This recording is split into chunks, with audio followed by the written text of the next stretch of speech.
അവിടെ വരെ എത്തി നിൽക്കുക കാര്യങ്ങൾ.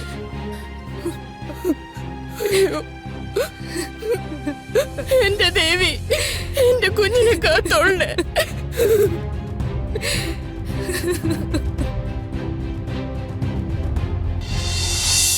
ആ, ഒരു കണക്കിന് പറഞ്ഞ നമ്മളെ പോലുള്ള സാധാരണക്കാരുടെ ജീവിതമാ നല്ലത്, അല്ലേ നാത്തൂനെ? ഒന്നുമില്ലെങ്കിൽ മനസമാധാനമായിട്ട് വീട്ടിൽ കിടന്ന് ഉറങ്ങാലോ. അതൊക്കെ ശരിയാ. പക്ഷേ കാശിന് ആവശ്യം വന്നാലേ 100 പേരോട് ചോദിച്ച് നടക്കേണ്ടി വരുമെന്നേ ഉള്ളൂ. അക്കരെ നിൽക്കുമ്പോ ഇക്കരെ പച്ചാന്ന് തോന്നില്ലേ? അതേ ഉള്ളു കാര്യം. തട്ടിക്കൊണ്ടുപോയ ആൾക്കാര് ആ കൊച്ചിന് തിരിച്ചു കൊടുക്കാതിരുന്നാ മതിയായിരുന്നു. അതാകുമ്പോ സങ്കടം കയറി പൂർണ്ണിമ എവിടെയെങ്കിലും ഇറങ്ങിപ്പോയേനെ.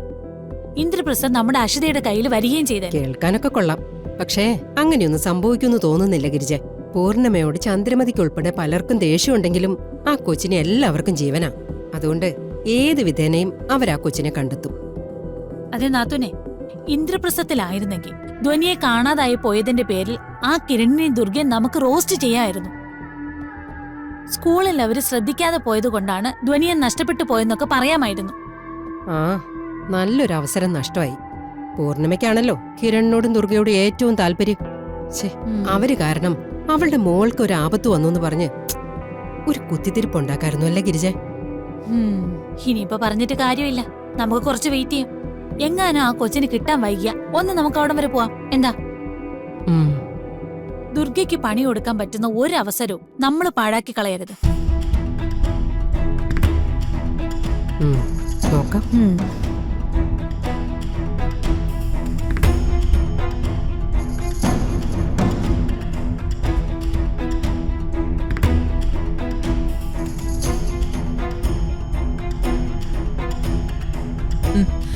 ഈ നമ്പറിൽ നിന്നാണ് പൂർണ്ണിമേച്ചിക്ക് കോള് വന്നിട്ടുള്ളത്.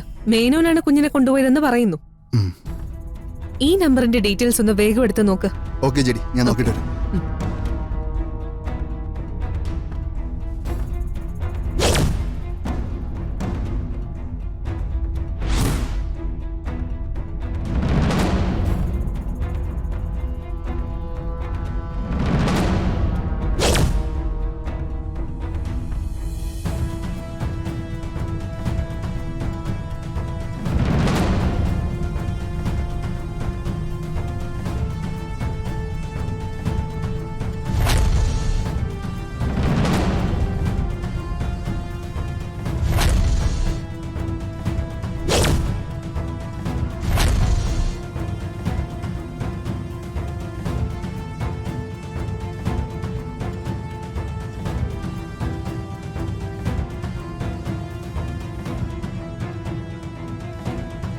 എന്തായി ജെഡി, ഇത് ഫേക്ക് ഐഡി ഉപയോഗിച്ചെടുത്ത നമ്പറാണ്. നമ്മളെ ലൊക്കേഷൻ ട്രേസ് ചെയ്യാതിരിക്കാനുള്ള സോഫ്റ്റ്വെയർ ഉപയോഗിച്ചാണ് കോൾ ചെയ്തിരിക്കുന്നത്. ഓരോ സെക്കൻഡിലും അത് ഓരോ ലൊക്കേഷൻ ഇതിൽ കാണിക്കും. ഈ നമ്പർ നമുക്ക് ട്രേസ് ചെയ്യാൻ പറ്റില്ല. അപ്പൊ കുഞ്ഞ് മേനോന്റെ അടുത്ത് തന്നെയാണെന്ന് ഉറപ്പാ. അയാളാണ് കാര്യങ്ങൾ ഈ രീതിയിൽ ഓപ്പറേറ്റ് ചെയ്യുന്നത്. CCTV ചെക്ക് ചെയ്തിട്ട് എന്തായി? സ്കൂളിന്റെ ബാക്ക് സൈഡിലെ വിഷ്വൽസ് കിട്ടിയോ? ഇല്ല, ഒരു മാസ്ക് ഇട്ട ആള് വന്ന് അതിന്റെ ആംഗിൾ മാറ്റുന്ന ദൃശ്യം മാത്രമേ കിട്ടിയുള്ളൂ.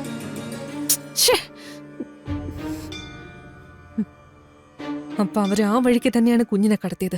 ആ അതെ, ആ റൂട്ട് പിടിച്ച് ചെക്ക് ചെയ്യാം. ആ റോഡിലെ എല്ലാ CCTV ക്യാമറകളും ചെക്ക് ചെയ്യണം. കൂടാതെ എല്ലാ പോക്കറ്റ് റോഡുകളും ചെക്ക് ചെയ്യണം. Okay JD. കിരൺ, വാ.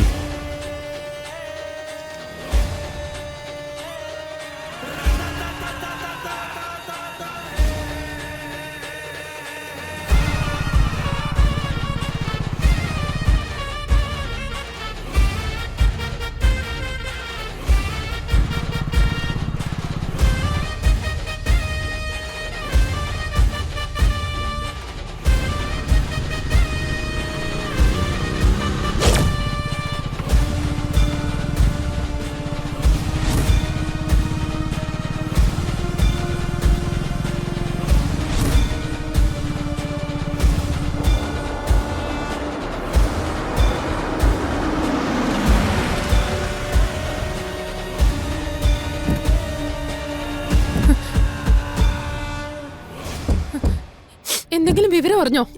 എല്ലാരും ശ്രമിക്കുന്നുണ്ട്. നമ്മുടെ മോളെ ഉടനെ നമുക്ക് തിരിച്ചു കിട്ടും.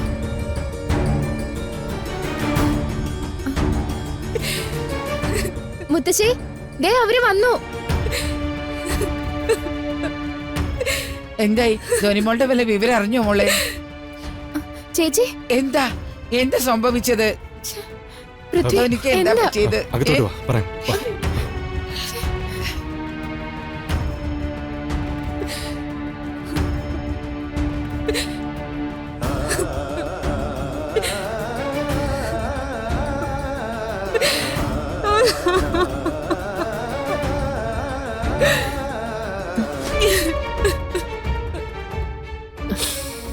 വിഷമിക്കാതെ പൂർണിമേ, നമുക്ക് മോളെ തിരിച്ചു കിട്ടും. നമ്മളോടൊക്കെയുള്ള ദേഷ്യം ഒന്നും അറിയാത്ത, ഒന്നും ഉറക്കെ കരയാൻ പോലും കഴിയാത്ത എന്റെ മോളോട് തീർക്കാൻ എങ്ങനെ അവരൊക്കെ തോന്നുന്ന ചെറിയമ്മ. അവർക്ക് വേണ്ടത് കിട്ടാൻ അവർ ഏതറ്റം വരെ പോവും. നിങ്ങൾ എന്തൊക്കെയായി പറയുന്നത്? ആരെന്റെ മോളെ പിടിച്ചോണ്ട് പോയത്? അയാള് ആ മേനോൻ.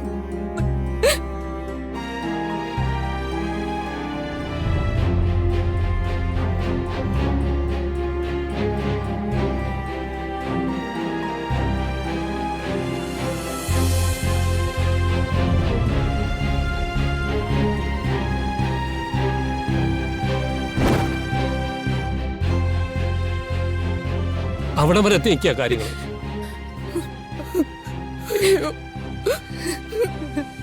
എന്റെ ദേവി, എന്റെ കുഞ്ഞിനെ കാത്തോളെ.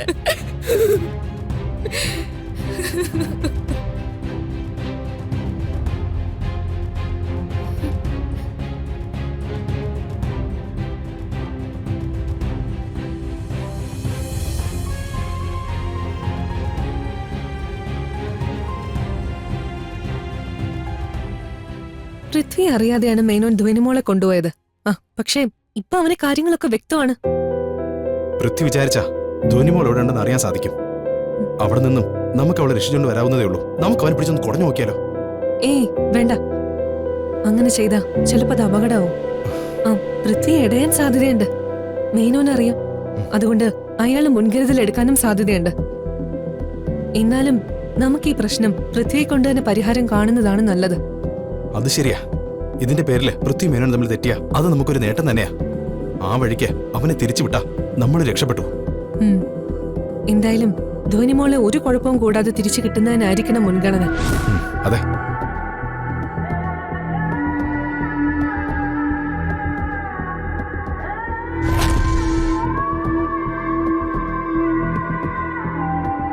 പൃഥ്വിയെ നമുക്ക് അനുകൂലമാക്കാൻ ഒരു വഴിയുണ്ട്.